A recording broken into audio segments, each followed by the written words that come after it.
Walt Page, back with another episode of Respectfully. First off, I want to send prayers to the homeless because it's cold in the D. I hope they find shelter. I hope they find a meal. I'm big on that. I try to help out as much as I can when I can because it's cold in the D. All right, let's get to the football. So we had a lot of football games yesterday. We had a lot of injuries, like big injuries, man. We lost Patrick Mahomes. We lost Michael Parsons and Devontae Adams. I seen the Michael Parsons and Devontae Adams injury. Them looked terrible, man, because it was non-contact injuries. I think they said Michael Parsons was torn ACL. They said it looked like he ain't had an MRI yet back, so it's like it's not definitive, but yeah. Send prayers to those guys. I hope they get back on their feet. As a football fan, I root against those teams, but I don't root for those type of injuries. Or I don't want that type of injury on nobody. What else? The Chiefs not in the playoffs. The Chiefs cook. They ain't in the playoffs, man. Hope they get a good draft pick. They can rehab Mahomes, get him back on his feet. He can be the player he once was. Respectfully, he was never Tom Brady, which y'all try to put on him. But we're going to leave it alone because my man's going through some things right now. So, yeah, prayers to those players and hopefully they get better. Now it get dark. We got to talk about the Michigan coach, P Diddy Jr. At first, I didn't speak on it when it first happened because I was told I like to tear down black people when they do something wrong. Or I'll be attacking black people. But with him, it's not even about race with him. I think he was just a lame dude. They obtained a lot of power, a lot of wealth, and just went off the rails. They just went off the rails because he had a wife, a family, but everybody make mistakes, or whatever the case may be. I strive not to cheat on my wife, but everybody make mistakes. So he stepped out on his wife with a player. I mean, not a player, pause. With another coach on his staff that was a woman. And he was higher than her on a totem pole. So he took the blame of it because you don't do that. So with a player like, I'm messing up a lot. So he that had an affair on his wife with her, shot her club up, then DoorDash a plan B in his name. That's how all this shit went down. So then he got caught up. Then he at the crib talking about unaliving himself. He done broke in the woman he was having an affair with house. Told her, I'm gonna unalive you. I'm gonna unalive me. He's making millions of dollars. He ain't know what to do, bro. Like it's OnlyFans models coming out saying he was trying to offer a 4-way for tickets. Like, bro, you was trying to put a play together. Like, cheating on your wife is one thing, and then shooting the club up is another thing. But you was actively putting a 4-way together? That's diabolical. Trying to put a 4-way together in marriage is crazy. That's a Diddy party. I'm not going to punch down on him too much. He was absolutely wrong, but that's what happened when people don't have the discipline to obtain that type of power and that type of financial gain. Because he never had that type of sway. He never was that type of guy. So once he had that power, he abused it. He lost it. And I say that like, I don't see it as a mistake because, okay, you and the lady having a baby, you cheat on your wife is wrong. I'm pretty sure you tapped that more than one time.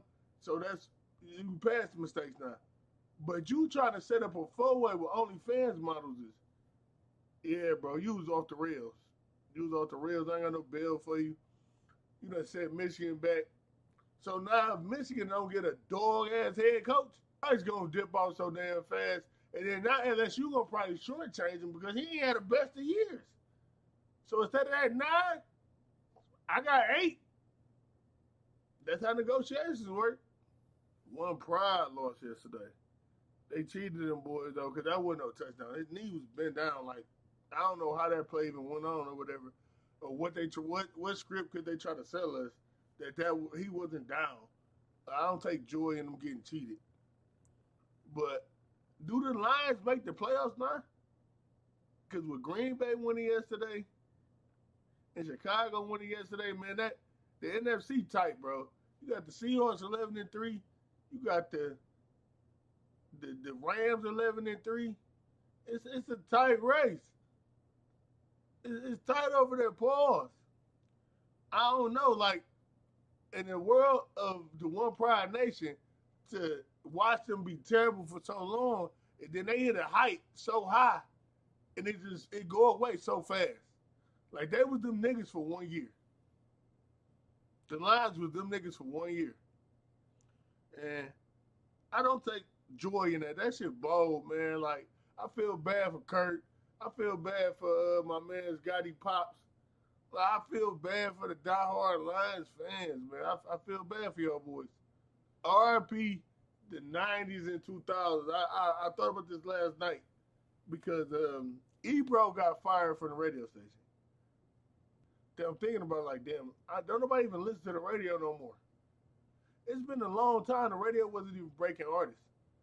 You go back to the 90s with me, I was off the radio. I was off the radio before LimeWire and stuff came out, CDs, burning CDs. I had a cassette player, and I would listen to the radio, and I would record my favorite songs. I can remember the song the song I remember the most is Bad Boys from Shine. I had to get that song on tape. That's my favorite song. I got that on my cassette tape. I recorded it. I'm like, damn, this is my shit. But like, ain't no radio. It's all podcast, which is cool. But they just transitioned out of the 90s and 2000s. Look at the malls. In Detroit, ain't no malls. Northland gone. Fairland, Eastland gone. Fairland ain't damn near out the door. But now it's like, you right on line with it. That's just how times change, man. RP the 90s and the 2000s. Knives out. I think it's called Dead Man's Awakening or something like that.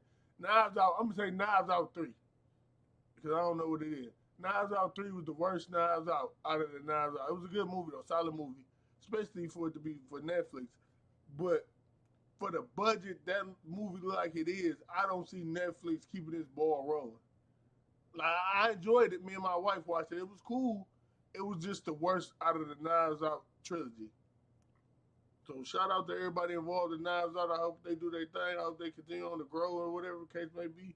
Oh, I just seen Trey Songz got locked up. That's gonna be the next down. That's gonna be the next Diddy. When they come and get Trey Songz, that's gonna be the next Diddy. He wild, bro. That just be them people that can't obtain that type of power, that type of financial gain. They can't control themselves. They just start doing anything. They untouchable. Like, I'm scared to get rich like that. I'm scared to get that type of power. Because you lose yourself. You can't control yourself. I mean, that's all I got, man. Respectfully, that Michigan coach, Shamar Moore or something like that, P Diddy Jr., too much money, too much wealth, too much power. He off the rails.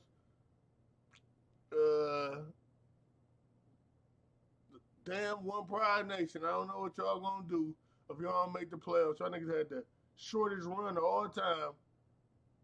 Prayers up to Michael Parsons. Prayers up to Pat Mahomes. Prayers up to Devontae Adams. Hopefully them boys all right. And prayers up to the homeless.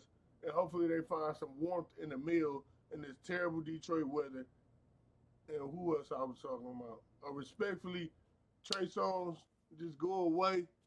You P Diddy Sr., he the next one to fall. When the Trey Songz doc come out, it's gonna get nasty. It's your boy Walt Pay, man. I'm out here.